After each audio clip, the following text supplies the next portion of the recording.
Now look at this. I've cleaned out my truck bed.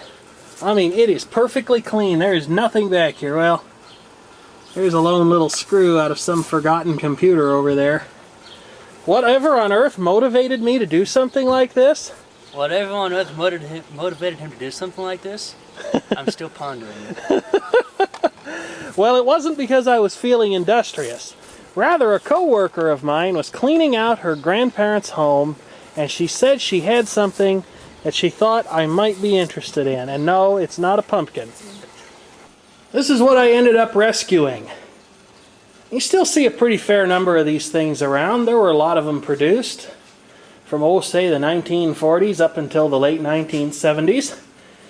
This is a Zenith, right there, Zenith console stereo system, complete with a record changer, an AM/FM tuner with stereo tuning on the FM band, a place to store records, and believe it or not, an honest-to-goodness 8-track player. Now, it's just a stereo player. It's not quadraphonic or anything like that. But the people who owned this thing, my coworker said that her grandparents might not have used this thing for much more than maybe 100 hours, which really isn't very much, and they did keep it nice. The turntable is exceptionally clean, and like I said, I don't think it's had a whole lot of use. Although at present the turntable is not working on it. The motor doesn't run, the switch doesn't turn the set on like it's supposed to. But there's the manual for the Allegro solid-state console stereo, the operating guide from Zenith. Models F902, F903, and F904, and I think this is model F904. I think it tells me on the back. But there's the sheet of things you should know, safety points you should know about your Zenith home entertainment products. The round piece of paper that was on the turntable when it was new, this was actually still on there. I don't know if they were putting it back every time they were done playing it or what. And then this is important in the finest 1970s rainbow style color scheme. This is an encouragement to register your product by the Zenith Radio Corporation of Chicago, Illinois. And somebody did. They tore off the warranty card and sent it in. Now, to answer your question, yes, this thing does play, and it sounds nice. It claims 10 watts per channel worth of output power. There's not a whole lot of stereo separation because of the proximity of the speakers, but the tone, especially the bass, is really, really good. Now, I'd like to try and find a good home for this thing, and by good home, I mean somebody that's not going to take this poor thing and turn it into their next YouTube smash this video. No, I want this to go to somebody who's going to take care of it. I'm not sure who that is. I'm not particularly interested in trading it with anyone who is on YouTube, just because I'm not willing to ship something like this, and I don't want visitors around here. So I will find a home for it one way or another. If I can't find a good enough home for it, I can certainly give it a good home myself. But with that said, let's go ahead and plug this thing in and just have a listen.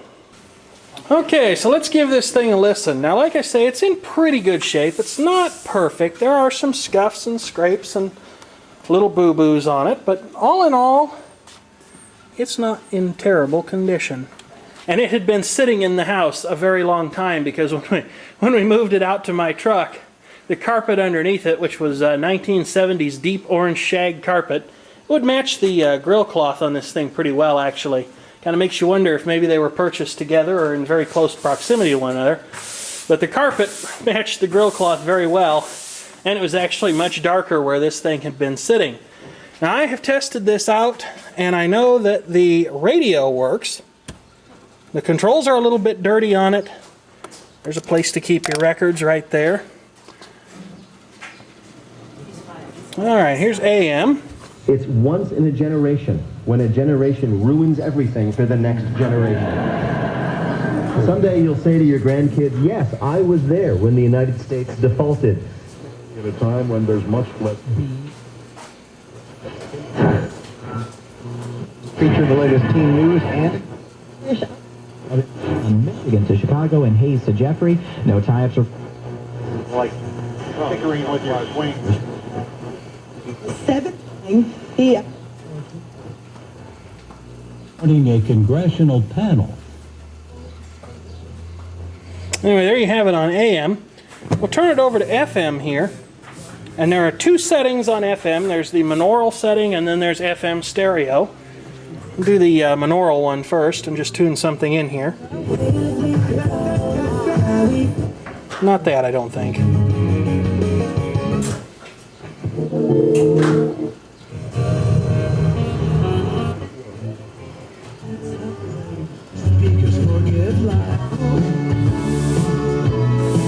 And if I turn it over to FM stereo here, you might be able to hear the difference.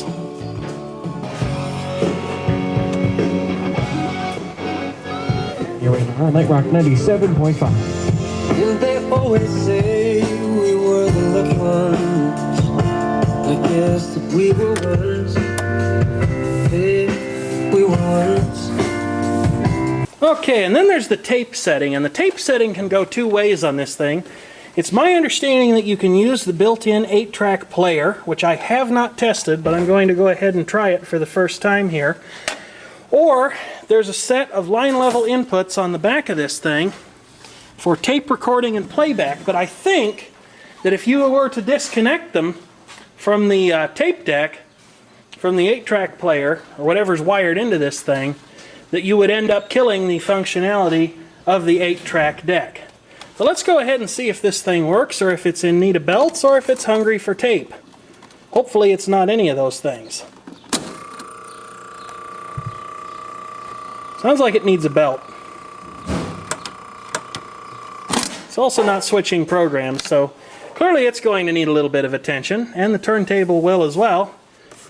But this is the console that I saved, and with a little bit of work, I think it could be a really nice piece of equipment once again.